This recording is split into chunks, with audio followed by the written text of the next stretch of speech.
Hey golf fans, welcome to another episode of Up and Down, where we take a look at what's trending up and what's trending down in the game of golf. Trending up, temperatures in Tokyo. A pending tropical storm is putting the final round of the women's Olympic golf competition in jeopardy, and making up those 18 holes early will not be an option. The heat index soared well into triple digits during opening round play, touching 111 degrees. In fact, Lexi Thompson's caddy succumbed to heat fatigue after 14 holes, and that's when Donna Wilkins, the LPGA's Player Services Director, stepped in to carry the bag the rest of the way. Interestingly enough, Thompson will go on to birdie 3 of her final 4 holes with Wilkins on the bag.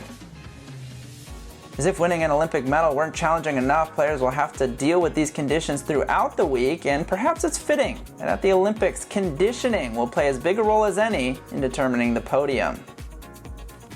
Also trending up, the dramatic playoff we saw unfold for the bronze medal in the men's golf competition. CT Pan would ultimately outlast Colin Morikawa and 5 others during the 7-man playoff, and with his place on the podium, he takes home $179,000. That's more than $141,000 more than gold medalist Xander Schauffele pocketed, and this is because the International Olympic Committee does not standardize payments for medalists. Rather, it's done on a country-by-country basis. The U.S. pays their gold medalists $37,500.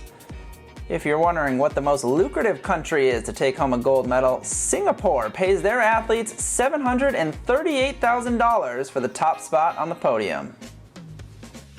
Trending down, Bryson DeChambeau's clubhead speed. After a positive COVID-19 test forced him out of the Olympic competition, he noted he's lost 5 miles per hour off his driver and 10 pounds off his body. DeChambeau's been fairly open about the fact that he's unvaccinated and pointed to the fact that he's young and healthy and would rather not take away vaccines from people who need him as far as his reasoning. As far as his play, he's had only 1 top 10 since March and will look to get things back on track this week at the WGC event in Mempis. We wrap things up with a quick look at the action at the U.S. Women's Amateur, where Wake Forest junior Rachel Kuehn took home medalist honors during the stroke play portion of the event. And she's one of the more experienced players in this field. She's been around the game since before she was even born.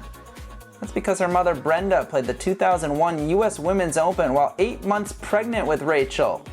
She even felt contractions during her opening round, and while she'd go on to miss the cut, who could blame her? 8 days later, she gave birth to Rachel, now a USGA medalist. That's all for this episode of Up and Down. You can always head over to si.com for more, and remember, it's not about whether you hit the perfect approach, it's about whether you get up and down from there.